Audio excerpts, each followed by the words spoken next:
বন্ধুরা, আমরা আগের পর্বেই দেখেছিলাম কর্ণ চ্যাটার্জি তটিনীকে বলছে যে আমাদের বাড়িতে একটা নতুন অতিথি আসছে। আরাধ্যা প্রেগনেন্ট, ওর বাচ্চা হবে।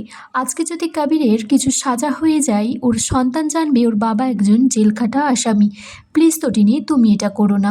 লাড্ডুও বলছে মাম্মি থাক না, আমরা লড়াইটা নাইবা করলাম, ছোট মাসির একটা ছোট্ট বেবি হবে। কর্ণ চ্যাটার্জি তখন লাড্ডুকে বলছে, আমি জানি আমি রাক্ষস দাদু, তুমি তো ভালো, তুমি রাজপুত্র, তোমার মা রাজমাতা, তোমাকে তো বুঝতে হবে আমরা এক পরিবার। তারপর তটিনী আরাধ্যার কাছে শুনছে তো শ্বশুরমশাই যেটা বলছে সেটা কি সত্যি।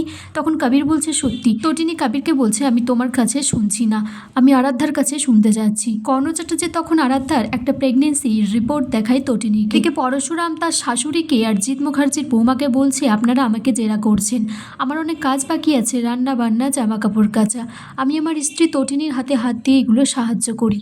জিৎ মুখার্জির বৌমা বলছে আমার তোমার কাছে দুটো প্রশ্ন আছে, তটিনীকে ওই পোশাকে দেখে আমি যতটা অবাক হয়েছি তুমি কি ঠিক ততটাই অবাক হয়েছ?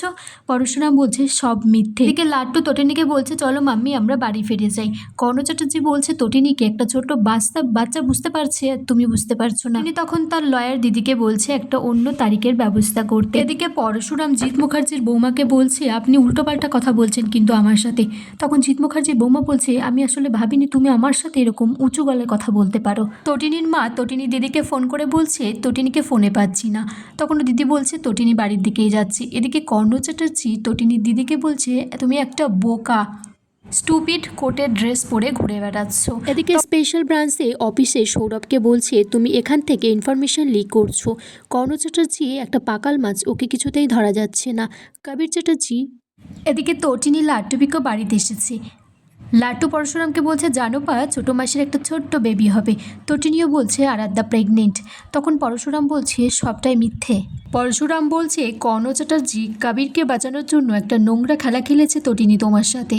তখন কর্ণ চ্যাটার্জি ফোন করেছে। পরশুরাম বলছে আপনি একটা মিথ্যে খেলা খেলেছেন, আরাধ্যা যে প্রেগনেন্ট এটা মিথ্যে কথা।